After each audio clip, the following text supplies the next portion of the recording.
अस्सलामुअलैकुम dear students, welcome back. तो आज हमारी the ultimate Microsoft office course की 16th क्लास और एमएस वर्ल्ड कोर्स की 15th क्लास है। जैसे कि प्रीवियस क्लास में मैंने आपको बताया था कि एमएस वर्ल्ड के अंदर हमारा जो रेफरेंस मेन्यू है उससे हम क्या क्या काम कर सकते हैं, उसके अंदर कितनी प्रॉपर्टीज़ हैं और उन प्रॉपर्टीज़ के अंदर कितनी ऑप्शंस हैं और उन ऑप्शन से हम क्या काम कर सकते हैं। तो आज की इस क्लास में हम नेक्स्ट जो हमारी प्रॉपर्टीज़ थी उनको कवर करेंगे, क्योंकि प्रीवियस क्लास में हमने रेफरेंस मेन्यू के अंदर हमारी जो पहली दो प्रॉपर्टीज़ थी उनको कवर किया था। तो वीडियो को स्टार्ट करने से पहले अगर आप हमारे चैनल पर नए हो तो हमारे चैनल को सब्सक्राइब कर लो, हमारी वीडियो को लाइक कर लो और बेल आइकन के बटन को प्रेस करना मत भूलिएगा, ताकि हमारी आने वाली जो वीडियोज़ हैं वो आप तक पहुँचती रहें। तो वीडियो को स्टार्ट करते हैं।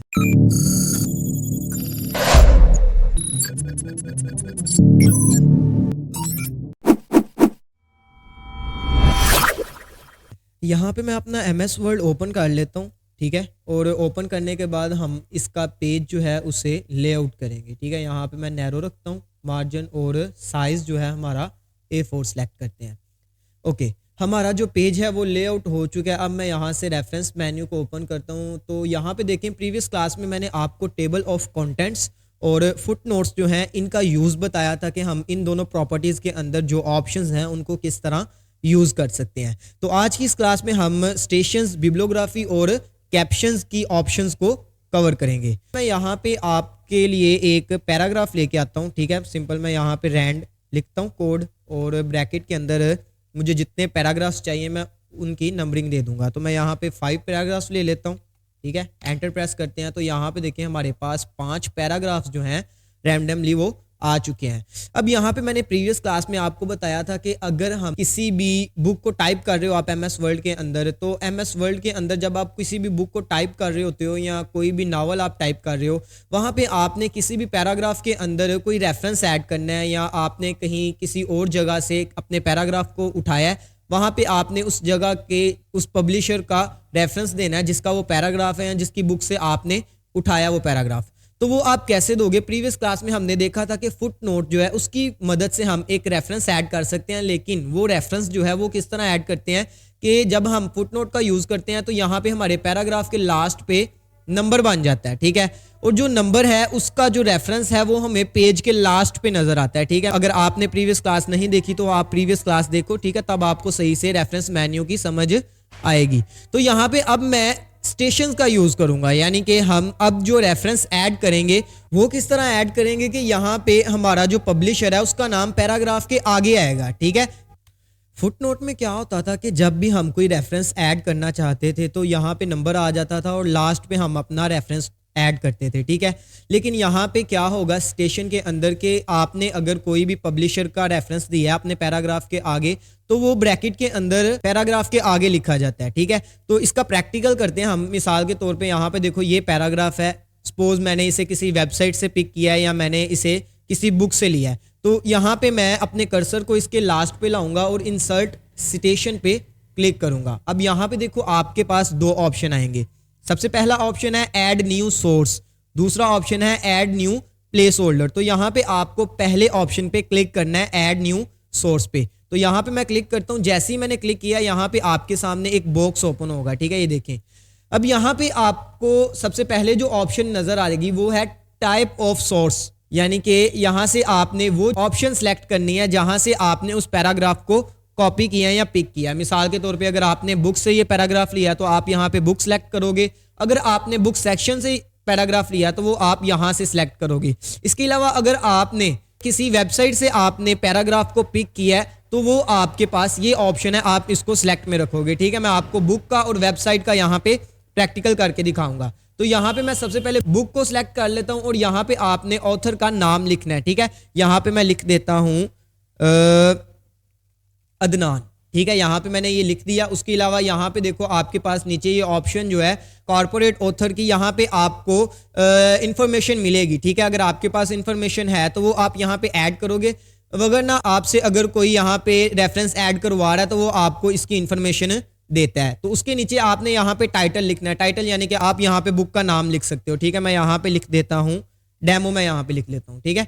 उसके बाद हमारे पास आता है ईयर, ठीक है। ईयर यानी कि जिस ईयर में वो बुक लॉन्च हुई थी, पब्लिश हुई थी। तो यहाँ पे आप कुछ भी ऐड कर लो, ठीक है। मैं यहाँ पे 2020 ऐड कर देता हूँ, 24 ऐड कर देता हूँ। इसके अलावा आपने यहाँ पे सिटी लिखनी है, ठीक है। यहाँ पे मैं लिख लेता हूँ गुजरावाला, ठीक है। इसके बाद हमारे पास आता है पब्लिशर। यहाँ पे आपने पब्लिशर का नाम लिखना है जिसने बुक को पब्लिश किया है, ठीक है। तो मैं यहाँ पे लिख देता हूँ अदनान, ठीक है। मैं यहाँ पे भी अदनान लिख देता हूँ। इसके बाद आपने सिंपल ओके पे क्लिक कर देना है। अब जैसे ही आप ओके पे क्लिक करोगे, यहाँ पे देखो आपके पास रेफरेंस जो है वो बना हुआ आ चुका है। यहाँ पे देखो आपके पब्लिशर का नाम है, फिर जिस ईयर में वो बुक लॉन्च हुई थी वो ईयर आपको यहाँ पे शो हो रही है, ठीक है। तो इस तरह आप रेफरेंसेस ऐड कर सकते हो स्टेशन के जरिए अपने पैराग्राफ के आगे, ठीक है। अगर आपने वो पैराग्राफ किसी बुक से नोट किया है या किसी बुक से लिया है, किसी वेबसाइट से लिया है, तो वो आप इस तरह यहाँ पे ऐड कर सकते हो। इसके अलावा यहाँ पे हमने देखना कि वेबसाइट से अगर आपने कोई पैराग्राफ पिक किया है तो उसके लिए आप कैसे रेफरेंस ऐड करोगे। सिंपल आपने क्लिक कर देना है इंसर्ट स्टेशन पे और यहाँ पे आपने दोबारा से क्लिक करना है ऐड न्यू सोर्स पे। अब ऐड न्यू सोर्स पे करने के बाद यहाँ से आपने जो सिलेक्ट करनी है ऑप्शन वो है वेबसाइट, ठीक है। यहाँ पे मैं वेबसाइट को सिलेक्ट कर लेता हूँ। इसके बाद यहाँ पे भी आपने ऑथर का नाम लिखना है। यहाँ पे भी मैं अदनान रफीक, ठीक है। यहाँ पे मैंने नेम ऐड कर दिया। इसके बाद अगर आपके पास, जैसे मैंने आपको पहले बताया, अगर इन्फॉर्मेशन है ऑथर की तो आपने यहाँ पे डाल देनी है। ये जो इन्फॉर्मेशन है ये आपको जो पब्लिशर है या जिसके लिए आप टाइप कर रहे हो वो आपको देते हैं, या अगर आप ऑफिस में काम कर रहे हो तो वहाँ पे भी आपको ये इन्फॉर्मेशन मिलती है। इसके बाद हमारे पास है नेम ऑफ वेब पेज, यानी कि जिस वेब पेज से आपने ये पैराग्राफ उठाया है वो आप यहाँ पे ऐड करोगे। यहाँ पे मैं डेमो ही ऐड कर देता हूँ, ठीक है। इसके बाद वेबसाइट का नाम ऐड करना है, यहाँ पे भी मैं डेमो ऐड कर देता हूँ। ये मैं आपको बताने के लिए डेमो ऐड कर रहा हूँ, ठीक है। आपने सही इन्फॉर्मेशन ऐड करनी है अगर आप कोई बुक पब्लिश कर रहे हो या कोई आप नॉवल पब्लिश कर रहे हो। उसके बाद यहाँ पे आपने ईयर लिख देना है, मंथ लिख देना है, ठीक है। ईयर भी मैं 2024 लिख देता हूँ, मंथ मैं कुछ भी लिख देता हूँ, यहाँ पे मैं जन लिख देता हूँ। उसके बाद डे है, ठीक है, यहाँ पे आपने डे लिख देना है। उसके बाद हमारे पास आता है URL।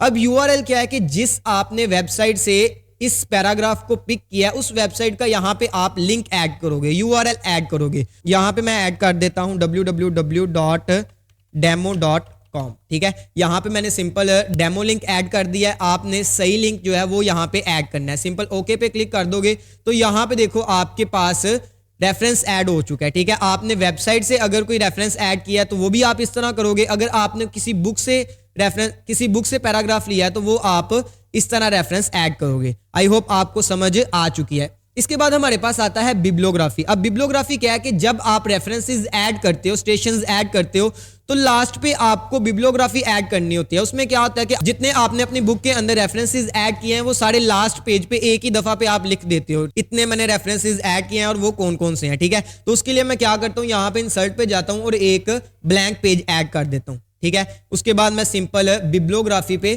क्लिक कर दूंगा। यहाँ पे मैं बिब्लियोग्राफी पे क्लिक करता हूँ तो यहाँ पे देखो आपके पास मल्टीपल स्टाइल्स आते हैं। इसमें मैं फर्स्ट वाला जो स्टाइल है इसको मैं फिल वक्त सिलेक्ट कर लेता हूँ। अब जैसे ही मैंने सेलेक्ट किया यहाँ पे देखो डिजाइन सेलेक्ट हो चुका है और जो हमने अपने पैराग्राफ के अंदर रेफरेंसेस ऐड किए थे, यहाँ पे मैंने 2 रेफरेंसेस ऐड किए, वो यहाँ पे आ चुके हैं, ठीक है। तो इस तरह आप बिब्लियोग्राफी ऐड कर सकते हो अपनी बुक राइटिंग के अंदर, और अपनी अगर आप नॉवल राइट कर रहे हो तो वहां पे भी आप इस तरह ऐड कर सकते हो, ठीक है। आई होप आपको समझ आ चुकी है। इसके बाद हमारे पास जो ऑप्शन है वो है मैनेज सोर्सेज का। अब इससे क्या होगा, आप इसको एडिट कर सकते हो, यानी कि बिब्लियोग्राफी को आप यहाँ पे एडिट कर सकते हो इसके जरिए। सिंपल आपने इसको सिलेक्ट करना है और यहाँ पे मैनेज सोर्सेज पे क्लिक कर देना है। अब यहाँ पे देखो आपने जितने रेफरेंसेस ऐड किए हैं वो आपको यहाँ पे शो होंगे, ठीक है। अगर आपने इनको एडिट करना है तो सिंपल आप उसको क्लिक करो, ठीक है। यहाँ पे मैं रफीक अदनान जो है इसको सिलेक्ट करता हूँ और एडिट पे क्लिक कर देता हूं। अब यहां से मैं चेंज कर सकता हूं, ठीक है। यहां पे मैं रफीक को हटा देता हूं, ठीक है। ओके, यहां पे मैंने हटा के सिंपल ओके किया तो यहां पे चेंज हो चुका है। अब यहां पे वो कह रहा है this source exist in your master list and current document. तो यहां पे मैं सिंपल यस कर देता हूं और यहां पे देखो आपके पास ये चेंज हो चुका है आपका रेफरेंस। तो इस तरह आप बाद में भी अपने रेफरेंस को एडिट कर सकते हो मैनेज सोर्स के जरिए, ठीक है। अगर आपने इनमें से कोई ऐड करना है, मिसाल के तौर पे यहाँ मैं एक ऐड करना चाहता हूँ, तो उसके लिए आप क्या करोगे, सिंपल न्यू पे क्लिक करोगे और यहाँ से आप एक न्यू रेफरेंस ऐड कर सकते हो। ठीक है, आई होप आपको समझ आ गई है। इसके अलावा अगर आपने कोई रेफरेंस डिलीट करना है, मिसाल के तौर पे मैं यहाँ पे सेकंड वाला जो रेफरेंस है इसे डिलीट करना चाहता हूँ, तो इसे सिलेक्ट करके मैं यहाँ पे डिलीट पे क्लिक करूंगा और ये रेफरेंस जो है हमारा डिलीट हो जाएगा। आई होप आपको इसकी समझ आ चुकी है। तो इस तरह आप स्टेशंस और बिब्लियोग्राफी को अपने डॉक्यूमेंट के अंदर, अपनी बुक के अंदर ऐड कर सकते हो। अब इसके बाद हमारे पास जो प्रॉपर्टी आती है वो है कैप्शंस की। अब कैप्शंस की प्रॉपर्टी को बताने के लिए यहाँ पे देखिए मैंने अपने डॉक्यूमेंट के अंदर एक पिक्चर ऐड कर लिया है, ठीक है, और साथ में हमारे पास एक पैराग्राफ भी है। तो कैप्शंस की प्रॉपर्टी के अंदर जो ऑप्शन है उससे क्या होगा, मिसाल देता हूँ, आपने 9th या 10th के अंदर देखा होगा बायो की बुक के अंदर या कंप्यूटर की बुक के अंदर फिगर्स बने होते हैं, ठीक है, पैराग्राफ्स लिखे होते हैं और आगे ही फिगर्स बने होते हैं। उन फिगर्स पर कैप्शन ऐड करने के लिए हम कैप्शन वाले ऑप्शन का यूज करते हैं। तो मैं यहाँ पे आपको प्रैक्टिकल करके दिखाता हूँ। मिसाल के तौर पे मैं यहाँ पे इस पिक्चर को सिलेक्ट करता हूँ और कैप्शन वाले ऑप्शन में इंसर्ट कैप्शन पे क्लिक करता हूँ। अब यहाँ पे देखो आपके पास एक बॉक्स ओपन हो रहा है, इसमें सबसे पहले लिखा हुआ है फिगर 1, ठीक है। उसके अलावा यहाँ पे लेबल है। अगर आपने फिगर नहीं रखना, इक्वेशंस रखनी है या टेबल रखना है तो वो आप यहाँ से सिलेक्ट कर सकते हो। मैं यहाँ पे फिगर पे क्लिक करता हूँ तो यहाँ पे सिंपल आप ओके पे जब क्लिक करोगे तो यहाँ पे देखो आपके पास लिखा हुआ आ गया फिगर 1, यानी कि ये जो पिक्चर है इस डॉक्यूमेंट का फिगर 1 है। इसके बाद हमारे पास यहाँ पे देखो दूसरी पिक्चर है, इसे भी मैं सिलेक्ट करता हूँ और यहाँ से फिगर 2 का ऑप्शन रख के ओके कर देता हूँ। तो यहाँ पे देखो हमारे पास डॉक्यूमेंट के अंदर 2 पिक्चर्स थी, उनको फिगर 1 और फिगर 2 का नाम मैंने दे दिया है। तो इस तरह आप अगर आपके डॉक्यूमेंट के अंदर कुछ पिक्चर्स हैं, उन्हें आप फिगर के तौर पे रिप्रेजेंट करवाना चाहते हो तो वो आप इस तरीके से करवा सकते हो। अब इसका असल तरीका जो है वो मैं आपको बताता हूं कि फिगर 1 फिगर 2 तो हमने ऐड कर लिया। अब इसका काम क्या होगा, इसका काम ये होगा जैसे हमने प्रीवियस क्लास के अंदर टेबल ऑफ कंटेंट से एक इंडेक्स तैयार किया था, ठीक है, उसी तरह आप फिगर्स का भी एक इंडेक्स बना सकते हो, एक टेबल बना सकते हो। वो किस तरह मैं आपको बताता हूं। यहाँ पे मैं इंसर्ट पे जाता हूं और एक ब्लैंक पेज लेता हूं। यहाँ पे देखिए मैंने एक ब्लैंक पेज लिया। अब मैं क्या करता हूँ, रेफरेंस मेन्यू के अंदर जाता हूँ और यहाँ पे देखो आपके पास ऑप्शन है इंसर्ट टेबल ऑफ फिगर्स। इस पे मैं सिंपल क्लिक कर दूंगा। क्लिक करने के बाद यहाँ पे देखो आपके पास ये बॉक्स ओपन हुआ है। अब यहाँ से जैसे मैंने आपको टेबल ऑफ कंटेंट्स के अंदर बॉक्स नजर आ रहा था, सेम वैसे ही यहाँ पे बॉक्स नजर आ रहा है। यहाँ से आपने अगर फॉर्मेट चेंज करना है या आपने जो लेबल है वो कैप्शन का चेंज करना है तो वो आप यहाँ से एडिट कर सकते हो। मैं यहाँ पे कुछ चेंज नहीं करना चाहूंगा, सिंपल मैं ओके पे क्लिक कर देता हूं। अब जैसे ही देखे मैंने ओके पे क्लिक किया, यहां पे देखो आपके पास टेबल ऑफ फिगर्स बन चुका है, इंडेक्स बन चुका है फिगर्स का। तो इस तरह अगर आपने अपने डॉक्यूमेंट के अंदर, अपनी बुक के अंदर कुछ फिगर्स ऐड किए हैं, कुछ पिक्चर्स ऐड किए हैं, उनका आप अलहदा से एक इंडेक्स बना सकते हो, एक टेबल बना सकते हो। आई होप आपको इस ऑप्शन की समझ आ चुकी है। यहाँ पे अगर आप इसी तरह डॉक्यूमेंट किसी स्टूडेंट को देते हो तो वो क्या करेगा, कंट्रोल प्रेस करेगा। कंट्रोल प्रेस करने के बाद वो जिस भी फिगर पे क्लिक करेगा वो डायरेक्ट उस फिगर पे चला जाएगा। इसके बाद हमारे पास ऑप्शन है क्रॉस रेफरेंस का। अब ये क्रॉस रेफरेंस का जो ऑप्शन है ये मैंने आपको इंसर्ट मेन्यू के अंदर यहाँ पे बताया हुआ है, ठीक है। ये देखिए यहाँ पे भी हमारे पास क्रॉस रेफरेंस है। तो अगर आपने ये क्लास नहीं देखी, इसमें मैंने डिटेल के साथ बताया कि क्रॉस रेफरेंस के अंदर क्या होता है और इस ऑप्शन का क्या पर्पस है। आप वहां पे प्रीवियस क्लास जाके देख सकते हो।